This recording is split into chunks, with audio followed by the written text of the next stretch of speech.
تو انہوں نے ٹیکسوں کی بات کی, انہوں نے کہا جی ٹیکس یہ ادا نہیں کریں گے لوگ, آپ کو لوگوں کا اعتماد اٹھ چکا ہے اور لوگ کہتے ہیں کہ ہم نے ٹیکس دیے تو آپ باہر جا کے دے دیں گے, ہمارے اوپر تو خرچ نہیں کریں گے, تو لوگ آپ سے متنفر ہو چکے ہیں. تو انہوں نے کہا جی کوئی بھی آ جائے لوگ آپ سے متنفر رہیں گے جب تک آپ اپنی پالیسی کے اوپر اس کو ریوائز نہیں کریں گے. انہوں نے کہا جی 40 سال کی میں نے سیاست کر لی, خارزار سے گزر کے آیا ہوں, تو مجھے پتا ہے کہ یہاں پہ کیا ہو رہا ہے اور کیا نہیں ہو رہا. انہوں نے یہ بھی باتیں کی ہیں کہ نوبت یہاں تک آن پہنچی ہے کہ گھروں کے اندر مائیں بہنیں جو ہیں وہ اپنے زیورات بیچ رہی ہیں, اور زیورات بیچنے کے بعد نوبت یہاں تک آن پہنچی ہے کہ وہ اپنے گھر کے دروازے بھی بیچنے تک ہو گئی ہیں. لیکن ریاست اس حد تک شقی القلب ہو چکی ہے کہ ریاست کو اس بات کا اندازہ ہی نہیں ہے کہ لوگ کس کرب کے اندر مبتلا ہیں اور وہ کس سطح پہ زندگی گزار رہے ہیں, اور ان کے اوپر مزید ٹیکسز جو ہیں وہ امپوز کیے جا رہے ہیں. تو اب یہاں پہ وہ پاکستان تحریک انصاف والی سائڈ لیتے ہوئے دکھائی دیتے ہیں, حکومت کے مخالف. حالانکہ حکومت نے یہ کہا تھا کہ وہ ہمارے ہی ہیں, لیکن وہ ہمارے ہی ہیں جو ہیں وہ ان کے دکھائی نہیں دیے. ادھر فیصل وابڈا صاحب عدالت میں شوکاز کا نیا جواب انہوں نے جمع کروایا, جس میں غیر مشروط انہوں نے معافی مانگتے ہوئے کہا ہے کہ خود کو سپریم کورٹ کے رحم و کرم پہ چھوڑتا ہوں. انہوں نے کہا میرے خلاف توہین عدالت کی کارروائی ختم کی جائے, میری پریس کانفرنس سے عدلیہ کا وقار مجروح ہوا تو میں غیر مشروط معافی مانگتا ہوں. میری پریس کانفرنس کا مقصد عدلیہ کی توہین نہیں تھا.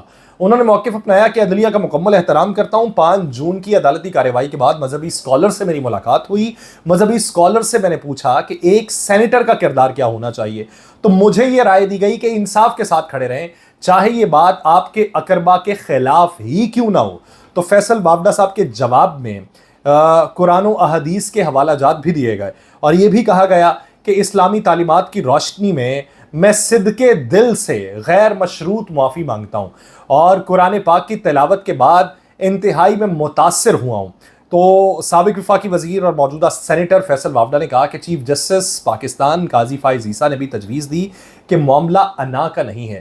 احساس ہو چکا ہے کہ معاشرے میں عدلیہ کی اچھی ساکھ برقرار رکھنا بے حد ضروری ہے, لہٰذا سپریم کورٹ سے ہی میری استدعا ہے کہ توہین عدالت میں جاری کردہ شوکاز نوٹس جو ہے اس کو واپس لیا جائے. اب ان کے ساتھ ساتھ ایم کیو ایم کے رہنما مصطفیٰ کمال صاحب کے اوپر بھی توہین عدالت کا نوٹس تھا, تو انہوں نے گزشتہ سماعت پہ عدالت سے غیر مشروط معافی مانگ لی تھی, اور دونوں کے خلاف توہین عدالت کیس کی جو سماعت ہے وہ 28 جون کو مقرر ہے, یعنی آج کے 2 دن بعد, پرسوں کے دن یہ مقرر ہے. اب پچھلی سماعت میں انہوں نے معافی مانگی تھی, انہوں نے کہا تھا میں اپنے موقف پہ ہٹاؤں گا, میں معافی نہیں مانگوں گا. تو انہیں مہلت دی گئی تھی کہ 1 ہفتے میں آپ سوچ لیں کہ آپ نے کرنا کیا ہے, تو انہوں نے سوچ لیا اور غیر مشروط معافی انہوں نے مانگی. اب صورتحال جو ہے وہ تبدیل ہوتی ہوئی دکھائی دے رہی ہے. کیوں؟ تھک چکے ہیں, یا انہیں یہ لگ چکا ہے کہ اس طرح کی آپسی رنجشیں جو ہیں وہ نقصان پہنچائیں گی اور کوئی فائدہ نہیں ہو سکے گا, اس کے تحت یہ چیزیں منظر عام پہ آئیں. دوسری بات جو ہے فواد چودھری صاحب کے حوالے سے, فواد چودھری صاحب نے جو باتیں کی ہیں, فواد چودھری صاحب اس کو لے کے بڑے ٹچی بھی رہے, اور انہوں نے رہا ہونے کے بعد سوشل میڈیا کے اوپر, ایکس کے اوپر تو وہ بڑے فعال رہے, لیکن انہوں نے کسی میڈیا چینل کو, ٹیلی ویژن کو انٹرویو نہیں دیا. اب جب انہوں نے انٹرویو نہیں دیا تو اب جا کے وائس آف امریکہ کو انہوں نے انٹرویو دیا ہے, جو وائس آف امریکہ اردو ہے اس کو انٹرویو دیا ہے, اور اس میں انہوں نے کچھ فریم کیا لوگوں کو جو پاکستان تحریک انصاف کے موجودہ رہنما ہیں. خان صاحب کے ساتھ جو باتیں ہوئیں یا جس وجہ سے انہوں نے پارٹی چھوڑی اس کا بھی حوالہ دیا. انہوں نے کہا یہ 2 بار ملاقات ہوئی میری خان صاحب سے. اب اس میں کتنا جھوٹ اور کتنا سچ ہے اس کی تصدیق تو خان صاحب خود آ کے ہی کر سکتے ہیں, کہ خان صاحب آ کے کہیں جی واقعی میں نے ہی کہا تھا اور میں نے ان کو کہا تھا کہ چھوڑ دیں. وہ کہتے ہیں کہ موجودہ قیادت جو ہے, جب ان سے پوچھا گیا کہ آپ موجودہ قیادت میں کیوں نہیں ہیں, کیونکہ پی ٹی آئی میں آپ یہ کہتے ہیں میں پی ٹی آئی سے نکلا نہیں, وہ آپ کو قبول نہیں کرتے. تو انہوں نے کہا جی چھوٹے لوگ ہیں اس وقت جو ہیں, قداور شخصیات کا کردار یہ نہیں چاہتے کہ وہ آ جائیں گے تو یہ چوہے ہو جائیں گے, یہ لفظ انہوں نے استعمال کیا. اب اس ضمن کے اندر جب انہوں نے چوہے کا لفظ استعمال کیا کہ یہ ہو جائیں گے, تو قداور شخصیات وہ مانتے نہیں کسی کو. شبلی فراز صاحب کا انہوں نے تذکرہ کیا, 6 مہینے گھر پڑے رہے, ان کو تو کسی نے نہیں چھیڑا. تو اب شبلی فراز صاحب کیا قداور شخصیت نہیں ہے پاکستان تحریک انصاف کی؟ ان کے دور حکومت میں وہ وفاقی وزیر بھی رہے, وہی عہدہ ان کے پاس بھی تھا اسی کے برابر کا, تو وہ قداور شخصیت نہیں ہوں گے. اس وقت جو فعال کردار ادا کر رہے ہیں وہ اسد کیسر صاحب بھی ہیں, تو ان کے نزدیک وہ بھی قداور شخصیت نہیں ہوں گے.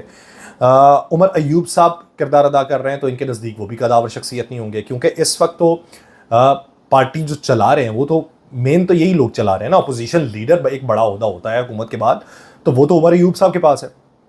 تو کیا عمر ایوب صاحب بھی فواد چودھری صاحب کی واپسی کو روکنا چاہتے ہیں؟ انہوں نے رؤف حسن صاحب کا حوالہ دیا. انہوں نے کہا جی کہ ایک پریس کانفرنس انہوں نے کی سوشل میڈیا پہ, سوشل میڈیا کی جو ٹیم جو ہے اس کے لوگ جو ہیں وہ گرفتار کر لیے گئے.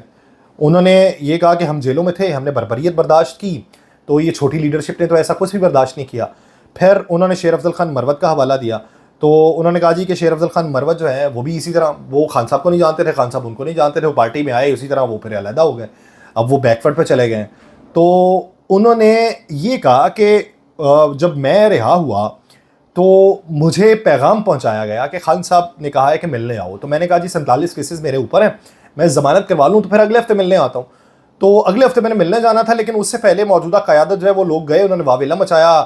تو مجھے پیغام یہ پہنچایا گیا کہ یہ لوگ آگے انہوں نے تحفظات کا اظہار کیا ہے, تو پھر کچھ عرصہ ٹھہر جو معاملات سیٹل ہو جائیں گے, انہیں کچھ ریزرویشنز ہیں وہ کلیئر ہو جائیں گی تو کر لیتے ہیں. تو کہتے ہیں جی میں خاموشی سے بیٹھ گیا. ان سے یہ پوچھا گیا کہ آپ تو چھوڑ کے استحکام پاکستان پارٹی میں چلے گئے تھے, تو کیا اسٹیک رہے پاکستان تحریک انصاف میں آپ کے؟ تو انہوں نے اس ضمن کے اندر ہی بات کی, انہوں نے کہا جی کہ مجھے لے گئے, مجھ سے سوالات نہیں ہوئے, مجھ پہ بہیمانہ تشدد کیا گیا, اور ٹویٹ بھی میں نے نہیں کیا, کسی اور نے کیا, وہ ویڈیوز ہائی ایپس کو پہنچائی گئیں. میری خان صاحب سے بات ہوئی تو خان صاحب نے مجھ سے صرف اتنا پوچھا تم پہ تشدد ہوا؟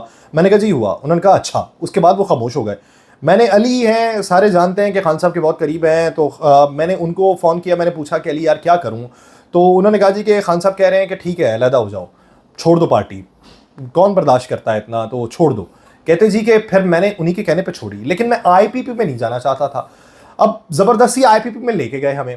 انہوں نے کہا جی میں عمران اسماعیل اور علی زیدی صاحب جو ہیں ہم کو لے گئے, ہم نہیں جانا چاہتے تھے.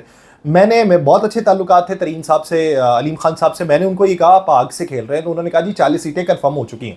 میں نے کہا جی کیسے ہو سکتی ہیں, نواز شریف صاحب کو کیا دینا ہے انہوں نے, میاں نواز شریف آئیں گے تو ان کو کیا دینا؟ انہوں نے کہا جی نہیں ہو چکا. کہتے ہمیں نظر آ رہا تھا, میں واپس آیا, میرا نہیں ارادہ تھا جانے کا. تو اس زمن کے اندر انہوں نے جب یہ باتیں کی ہیں تو پھر سوال یہ پیدا ہوتا ہے کہ کیا یہ صرف فواد چودھری صاحب کو کہا گیا ہوگا کہ آپ پارٹی سے الگ ہو جائیں؟ کیا یہ اور لوگوں کو نہیں کہا گیا ہوگا؟ فاروق حبیب صاحب ہیں, علی زیدی صاحب, عمران اسماعیل صاحب, اور بہت سے لوگ, جس طرح پنجاب کے ہاشم ڈوگر صاحب, انہوں نے تو باقاعدہ طور پہ یہ ٹویٹ بھی کیا تھا کہ جو استحکام پاکستان پارٹی میں گئے ہیں وہ شرمندہ. تو کتنے لوگوں کو کہا ہوگا کہ آپ علیحدہ ہو جائیں؟ یہ کتنے لوگوں کی توسط سے پیغام پہنچایا ہوگا ٹھیک ہے بھائی علیحدہ ہونا ہے تو ہو جائیں؟ تو اب کتنے لوگوں کی واپسی ہوگی؟ پھر اب یہ بات سوچنے کی ہے. پھر انہوں نے کہا جی, ان سے پوچھا گیا کہ کیا آپ سے کوئی غلطی ہوئی؟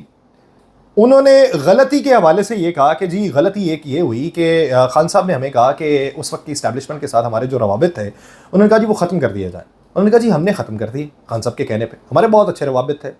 تو حالانکہ شیخ صاحب نے بھی بعد میں کچھ کال کی, شیخ رشید صاحب نے, انہوں نے کہا جی ہمارے بارے میں یہ باتیں ہو رہی ہیں تو پھر خیر خواہ کون رہ گیا؟ تو انہوں نے کہا جی پیر پگارا صاحب, چودھری پرویز الہی صاحب, مولانا فضل الرحمان صاحب, میں, شیخ رشید صاحب. اگر یہ ان لوگوں کے بارے میں یہ ان لوگوں کے نظریات تبدیل ہو گئے ہیں, خیالات تبدیل ہو گئے ہیں, تو سوچنا چاہیے, بیک فٹ پہ جانا چاہیے, معاملات کو حل کرنا چاہیے. تو پوچھا گیا معاملات کو حل کس طریقے سے کیا جا سکتا ہے, تو انہوں نے کہا جی خان صاحب تو جیل میں ہیں, خان صاحب تھوڑی کر سکتے ہیں, بیک فٹ پہ یہ جائیں, عدت نے کہا کیس جو ہے اس کو واپس لیں, معافی مانگیں اس کے اوپر, اور پھر آگے کی حکمت عملی کو طے کریں. تو انہوں نے اس پوری پریس کانفرنس میں جو ایک بات کی, انہوں نے ایک بات بڑی حیرت انگیز طور پہ کی ہے. انہوں نے عمر عطا بندیال صاحب کے حوالے سے بات کی. اب عمر عطا بندیال صاحب کے حوالے سے یہ جو اس وقت موجودہ حکومت ہے وہ یہ کہتی ہے کہ وہ فیسیلیٹیٹر تھے پاکستان تحریک انصاف کے مقدمات ختم کروانے میں. تو باقاعدہ طور پہ الزامات بھی لگائے گئے, ان کے خلاف ایک منظم کمپین بھی چلی. فواد چودھری صاحب کہتے ہیں کہ ہماری گرفتاری میں عمر عطا بندیال صاحب فیسیلیٹیٹڈ تھے, اور ساتھ انہوں نے یہ بھی کہا کہ ہم بیل کے لیے جب گئے رجسٹرار کے پاس پہنچے تو وہ تالا لگا کے نکل گیا اور ہمیں عدالت کے ہاتھے سے گرفتار کیا گیا. تو انہوں نے کہا جی وہ باقاعدہ طور پہ انہوں نے فیسیلیٹیٹ کیا. اب الزامات انہوں نے جن لوگوں پہ لگائے ہیں پاکستان تحریک انصاف میں, بہت سارے لوگ ان کے گرویدہ ہیں. یعنی رؤوف حسن صاحب کے بارے میں وہ یہ کہتے ہیں کہ بنی گالہ میں ان کا آفس ہوتا تھا, تو خان صاحب کے جو گارڈ تھے انہوں نے اٹھا کے باہر پھینکا تھا ان کو.